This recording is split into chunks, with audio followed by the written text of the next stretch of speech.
So Northamptonshire Sport are delighted to have Dermot Bailey join us today. Dermot is going to talk about his preparation for Tokyo 2020 and tell us a bit more about the man behind the racket. So, Dermot, can you tell us a bit more about yourself and the sport you play? Yes, Matt just said, I'm a wheelchair tennis player from Kettering, 27 years old, been playing for about probably 17 years now. Been professional for the last, it's 4 years since I stopped working, but like I tried to qualify for Rio before that, didn't get in, missed out by one place, and then managed to qualify this time around for Tokyo, thankfully. So, yeah, and we're delighted that you have qualified. Known you for a few years now, I know how hard it's been, how many hours you've put into your training. But so, as an elite athlete, how has the last 18 months gone in terms of preparation? Yeah, it's been a bit of a shambles, really. I mean, it's nothing you can really prepare for, because we couldn't do anything at Spales last year. There was no tournaments, there was nothing. We couldn't train, we couldn't go to the tennis court. It's the same situation everyone's in, really, in terms of we weren't able to go out and stuff. But it was completely different. You don't sit there thinking, because we were at a tournament in March last year and in America, and we sit there, played first rounds. Unfortunately, I played really bad that day, ended up losing, and it was just, that's sport anyway. But we played the match, finished the match, and then there were all these rumours started about the fact the tournament was going to be cancelled.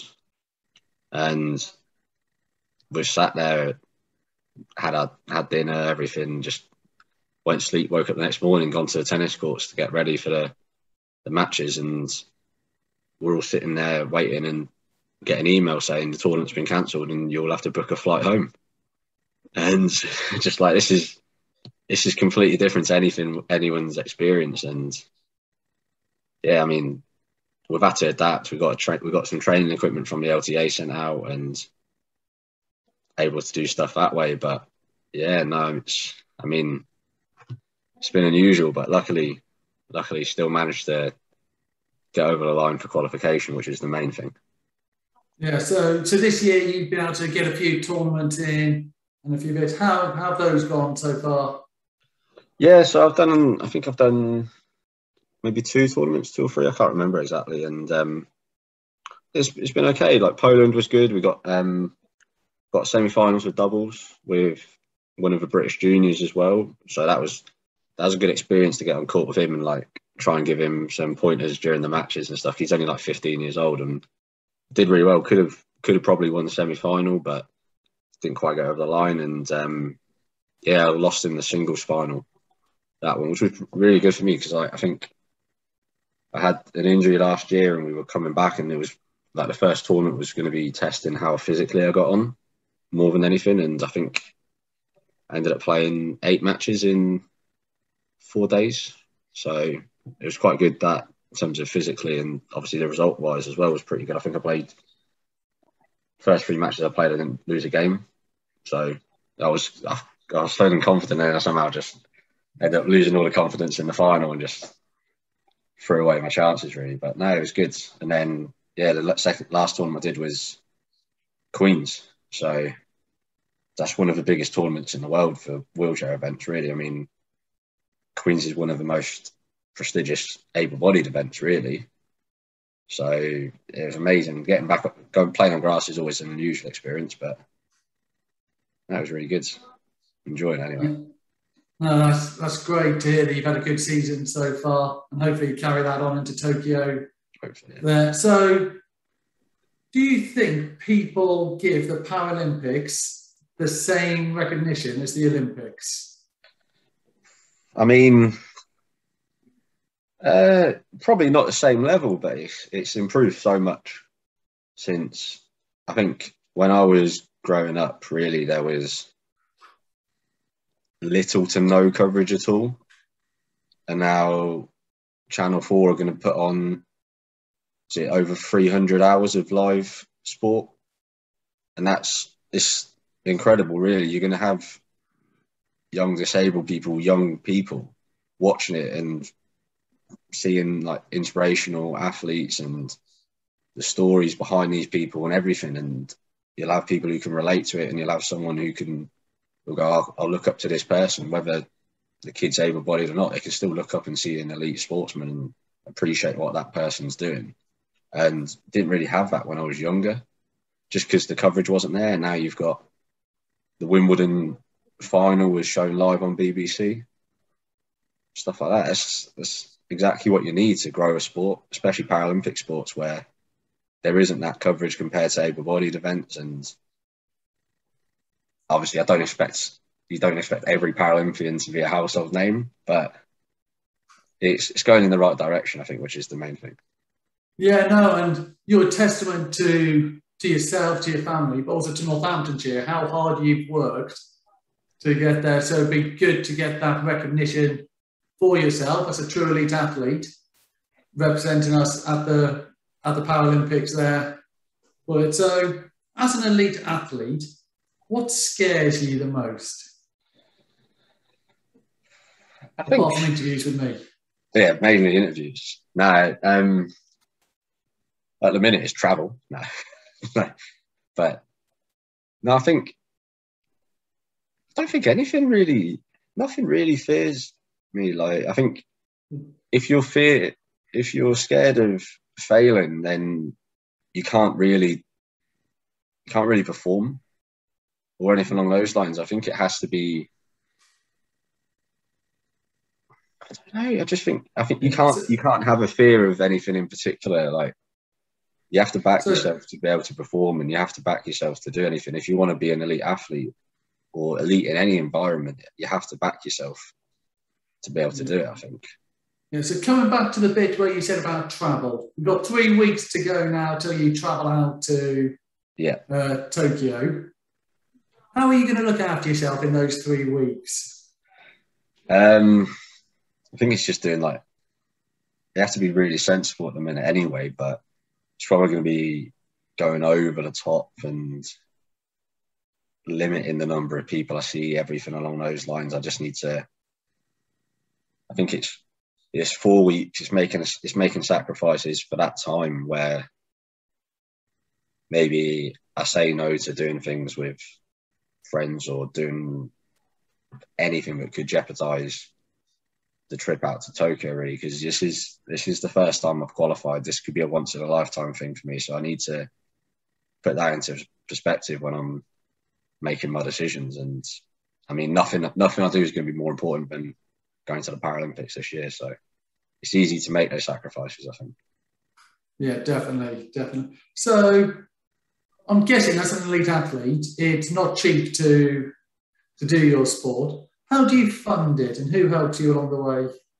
So I think, especially I've chosen the wrong sport if you're looking for a cheap sport. Tennis isn't the cheapest, but you get the rewards back from it, to be honest. But yeah, no, I've been really fortunate that between the LTA and a company called Telford Mann, who are based in Kettering, they're a pension investment company.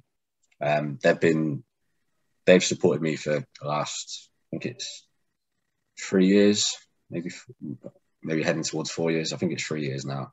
They enabled me to go full time. They've enabled me to stop working, so I could put all the effort into qualifying. And yeah, I think without their support, without Telford Mann's support, I don't think I'd be in a position where I am today to actually have qualified.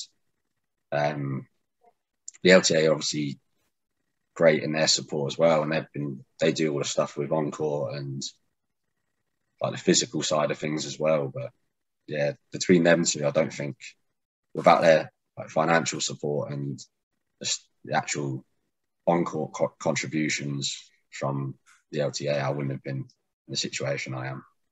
No, it's good to hear a local business supporting local talent. Yeah, so when you're off the court, what do you like doing to keep yourself busy? To be honest, just wear myself out watching football matches. Like I watch too much football. I think I must have watched every match at the Euros. Yeah, like even like I had nothing.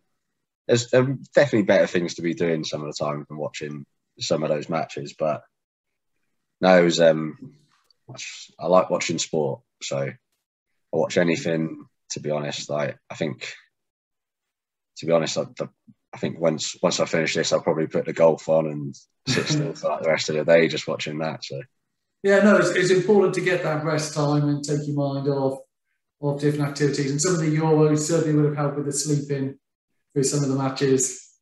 yeah, definitely. I mean, one or two of them weren't too great, but especially the final. Who would you say has been your greatest influence in your sporting journey? I think there's been a few different people. I think there's I've had some great coaches along my journey who have influenced me. But then there's like people, like players you look up to. So there's a Japanese player called Shingo Kunieda who, when I was starting up in the sport, he was one of the best in the world. He's still one of the best in the world. I think he's won something like 40 odd Grand Slams, and he changed the game really.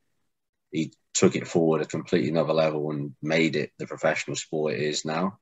And he drove people to becoming better. And yeah, I think him and a Dutch player called Esther Vergeer, who she went 400 something matches undefeated before she retired. And that's unheard of. That will never be repeated. And between Shingo and Esther, I think they changed wheelchair tennis, and you have to sit there and look what they do, and they have to inspire you, especially. So with those two tennis players, obviously Novak Djokovic at the weekend got his 20th Grand Slam. What has to change so that those wheelchair tennis players become household names as much as Djokovic, Serena Williams? To be honest, I think it's just coverage has to be there for the sport, really. I think at the minute you've got the opportunity for maybe 4 tournaments a year to be shown on TV.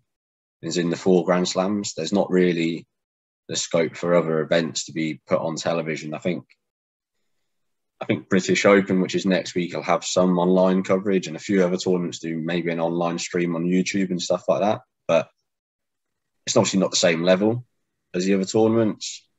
I think the BBC did a great thing with Wimbledon, putting the quad finals live on TV before the women's final on the Saturday. It's just stuff like that. I think the more times the matches are shown live on television on like normal terrestrial channel, the more times people will see the names, more people will recognise the name, and then you look up for the results. I think it's as simple as that. The better the coverage is, the more likely people are to be recognised. Yeah. So if you were to give some words of wisdom for anyone wanting to get into wheelchair tennis and sport in general, what would you say? I think you just got to try it. You just got to find something you enjoy and just stick at it. Really, I think the big thing is you shouldn't look at something and go, oh, I'm going to go be a world number 1 or whatever. It's just, there's very few people who can go on and do that. You just got to find something you enjoy doing.